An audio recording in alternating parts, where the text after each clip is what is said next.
what you had to do. What you always do. Turn death into a fighting chance to live. Hello everybody and welcome to a pseudo Soong Files / discussions video. This is actually kind of a hybrid between lore bits and theory bits. Today we're going to be talking a little bit about the Starship Enterprise. The Starship Enterprise is quite possibly one of the most recognizable pieces of modern entertainment in the world. Its iconic look and name has been a staple of sci-fi discussions for the past 50 years. Regardless if it was books, movies, television shows, novels, or video games, the Enterprise would almost always make an appearance. But how many starships have carried the mantle of Enterprise within the Star Trek multiverse? Today's video will be a cross between the Soong and lore video files and a discussion videos. During the lore portion, I will present the information we have regarding the in-canon appearance of the Starship Enterprise. The second half of this video, I will showcase concept art, digital design, and other media that culminate in the final look behind the NCC 1701-N.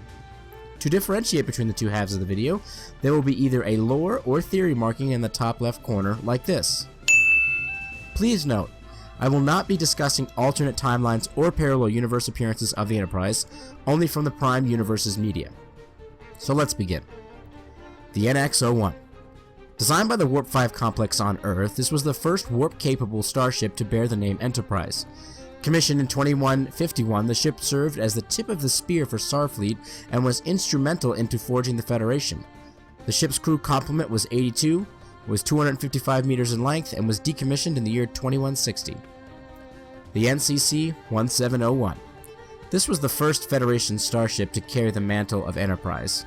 Named after the NX-01 ship, the Enterprise was picked for an advanced 5-year exploratory mission into deep space.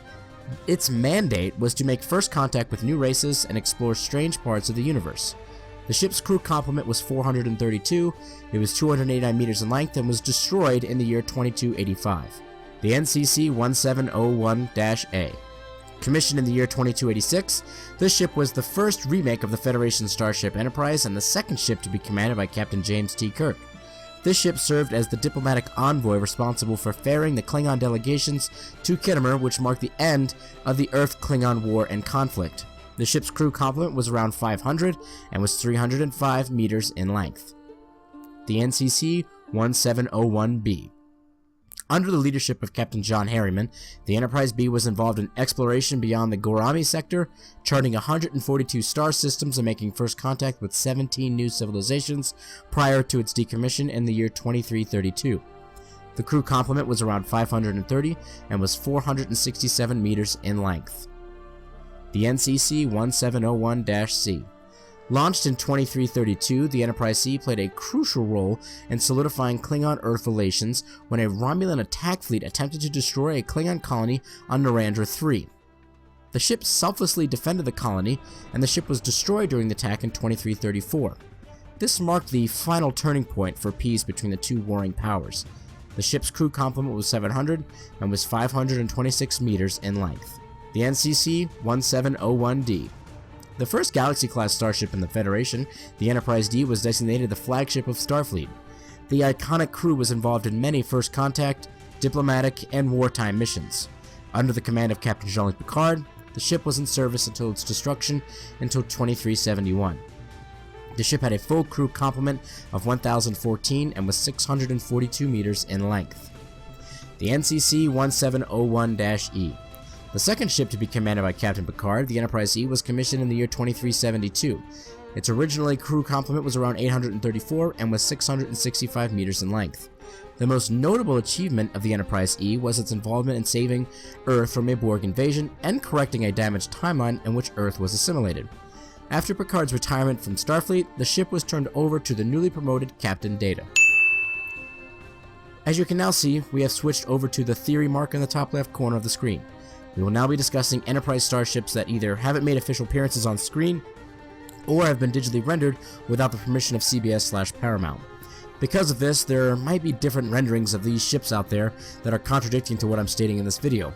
I attempted to do my best and talk about the most widely accepted versions of these Enterprises, but still, there's different ones out there, so it may get confusing. But let's begin. The NCC-1701-F.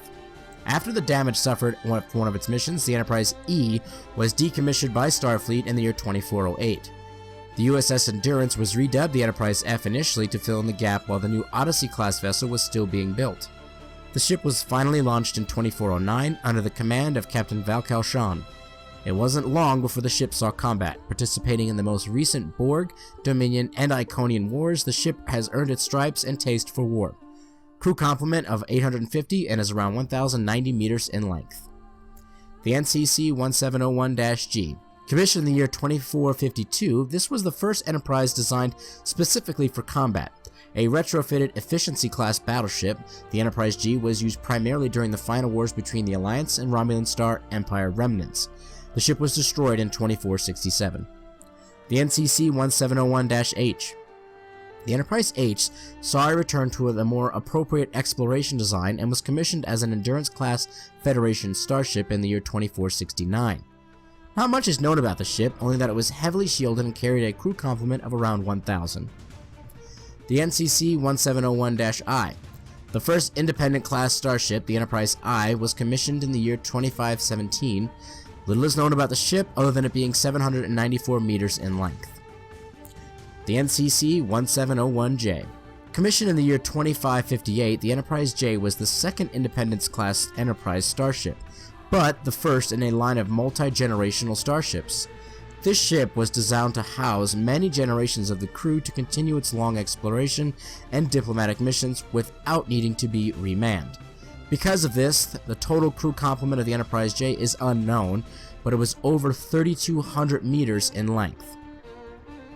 The NCC-1701-K. After the failure of the multi-generational Enterprise J, Starfleet wanted to take a different approach to starships. To that end, the smaller and more agile Enterprise K was commissioned in the year 2592. The second warship to bear the name, the ship saw most combat around an area of space known only as the Deep Alpha Quadrant. Crew complement was 156 and it was 618 meters in length. The only thing I have available for the NCC-1701L through N are a few concept art, sketches, internet posts, and digital designs. I wasn't able to uncover any information about the Enterprise ships beyond the Enterprise N, and for the Enterprise N, the only thing I could get was the theory of its length, which was close to 7,489 meters. But it is fair to say that people stopped basically coming up with ideas right around the Enterprise-N. I know I have seen a couple of posts around the internet around Enterprise-Y, but I don't know how official that was or anything in between the N and the Y as well. So I'm going to go ahead and end this video here, even talking about the theory part, because that's kind of pulling as much detail as I possibly could from different internet sources to try to create just the information I could for the K and through N. So I hope that you guys enjoyed this video. I hope that you found it rather informative. I had no idea that there were this many Enterprise ships out there. I knew that there was an Enterprise J from the episode in the Enterprise series, but I didn't realize there were this many Enterprise ships out there.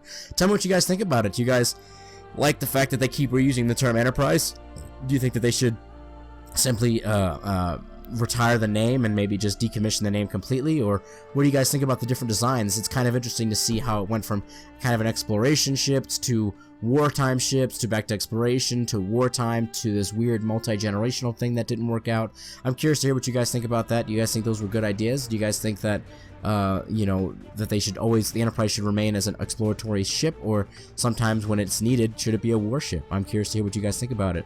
Please throw a like and a subscribe up on the YouTube, and follow me on Twitter at Ketwolski. Live long and prosper, my Trekkies!